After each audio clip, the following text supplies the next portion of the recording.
My name is Virginia, and I've been out on the streets for 4 years. I just heard that they're closing down the park. I don't know where I'm gonna go now because this is home to be with people, so I'm not alone out here. Keep closing down different parks and areas and kicking us out of places, and it's really a struggle. I've been trying to get housing for over a year, but my phone number keeps changing because I'm out here. My phone gets stolen. I don't have an address for mail, so they can't get a hold of me, and it's just, it keeps going around in a circle. So I don't know where we're all supposed to go or what we're supposed to do. In your ideal world, where would you like to wait, until you're able to get housed? I just want to be safe, honestly. Yeah, as long as I'm safe and I feel safe in the parks because I have people around, So if there was some sort of camp or area that you would have access to water and safety and restrooms, is that something that you would like to see? Absolutely. Okay. Yeah, that's the only thing we could ask for.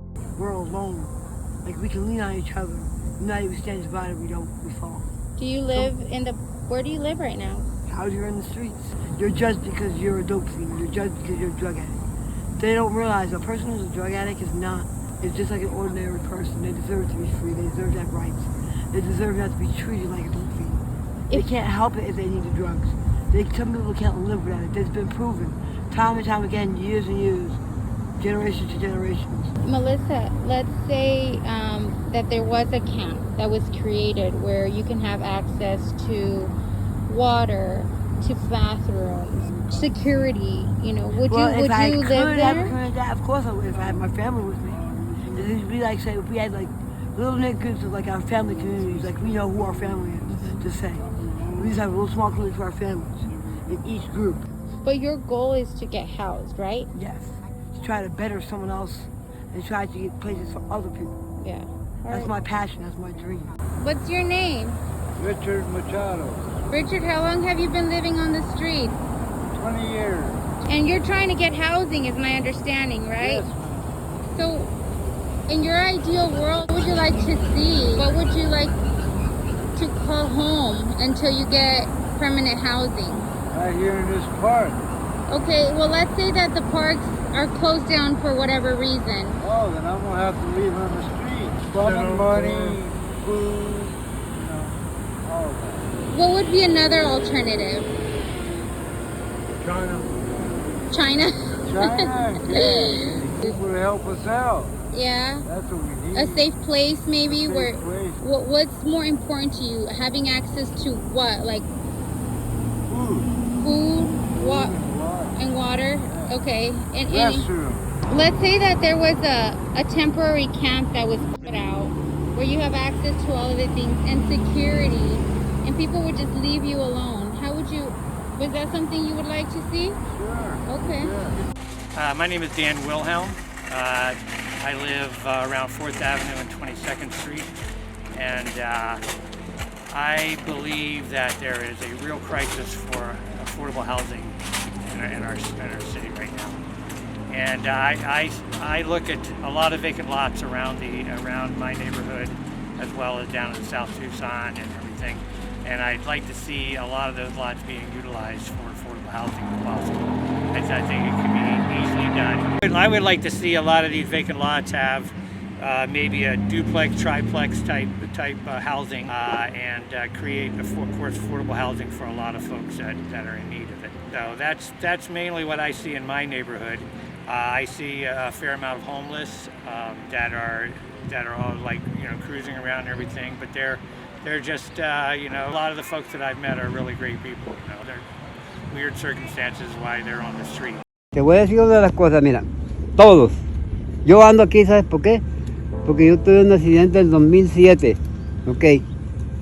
No ve cómo me quedó mi ojo. Entonces, gasté todo mi dinerito en renta y en cosas así. Y por eso ando aquí, porque ya no puedo trabajar. Estoy todo inválido, estoy mitad tonto, mitad loco. Y pues no puedo hacer más. Estaba trabajando con un camarada que venía aquí, pero... Sí. Entonces, ¿qué puedo hacer? Y es lo que te digo, pues por eso yo es la situación. Y entonces como pues yo tengo mi seguro social, pero no puedo agarrar nada porque no tengo mi green card, right? Y no me quieren dar lo de mi seguro sí, por eso pues no he trabajado, yo no he reportado estar aquí hace mucho, porque por eso mismo estoy enfermo. Yo estoy de acuerdo en eso, de dar una cuota, aunque los tengan en un corral grande, pero en esa sola parte donde tenga que ir a dormir la gente a gusto y que no nos molesten las cosas de los demás. ¿Qué significara eso para ti, teniendo tu propio Pues, espacio? pues, muy bien, para mí sería muy bien. Así yo puedo salir a trabajar a juntar botes, porque yo cuando botes saco dinerito. No digo que saco millones, pero sí a la semana o al mes yo saco mis 200, 300 dólares, así de poquito, porque yo traigo mis estufas, mira, mi casita de campaña, la otra que traigo ahí, mis carretas. A mí me han costado dinero, yo he cargado mucho por día. Un espacio te diera una oportunidad de comenzar de nuevo. ¿Ya? Sí, porque hay muchos terrenos lóbregos solos que les hagan un cerco y que metan a toda la gente que atiende aquí, pero que le pongan reglamentos también. Todos podemos hacer la lucha. Hay muchos que agarran estampillas, que agarran sus chequecitos, pero es bien para que la ciudad esté contenta y toda la basurita que vayamos tirando todos, echarlos a un contenedor donde esté todo listo, todo, que no esté todo regado por allá, un zapato por allá. En la noche no viene la policía y te dice que te vayas. No, yo me salgo de aquí porque ya hay un sargento de un güero grandote. Me tiene tira, no sé por qué. No le he hecho nada. ¿Dónde te vas? Aquí cerquita, por el callejón. Pero ya los vecinos de ahí ya me conocen, pues yo no dejo cochinero, dejo todo limpio. Y una señora que vive aquí nomás me regaló una bolsa de comida para mi perrito. I did a lot of volunteer for the Arab Valley Care, and now they're going to help the mental challenge people, which is good. But we don't have time for all that. I took them to all these places, and they all have them in waiting lists. Look at these people that are suffering. Come on, you guys get all these benefits, all this money. Why can't you help them now? Make little, something productive. Instead of putting them down. That's what they do. They put us down. And you know what? You ain't nobody better because you're not God. If you don't quit complaining, help us. Quit taking our money because I work hard. I'm a taxpayer. Been there, done that. I've been sober 16 years. There is a way if you help us. So we need some improvement. If they need to be educated, they need to be educated. If they need to be reformed, but let's help them. Let's get them somewhere where they're safe and they won't be in the way and people won't feel threatened. They're more scared than we are because the people take them out and they abuse them. They do. One improvement of getting them out and getting them some little houses. I don't care if it's a little shelter or something. A lot of people are saying maybe like having like homeless camps where people can like. That's an excellent idea because it's shelter and they're safe and they're out of the sun. Yeah. And they're not getting burnt. I think that's perfect. Maybe we can make a little area where we can make it like presentable, like a little community, and make it more, presentable. Something that people won't be ashamed of us, but help us. I work, I go to school, I come home, support everybody at home, and it's like when I get older and when I try to get to like want to be on my own and independent, I feel like I'm not going to be able to do that because of how bad the housings are getting. I'm not going to be able to afford anything because I'm going to have to get 2 jobs.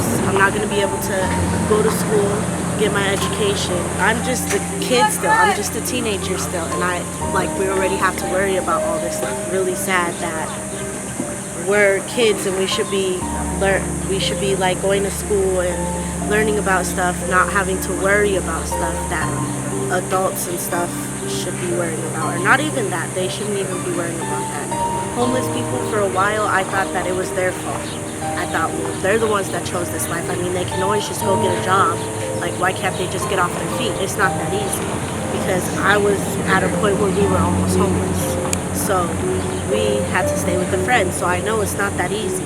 So they're out here in the heat. Like, I wish that they would be able to support and help the community instead of just tearing us down. Like, well, they don't deserve this, blah, blah, blah. Well, what do you guys deserve? Why do you guys deserve higher than what we deserve? It doesn't make sense.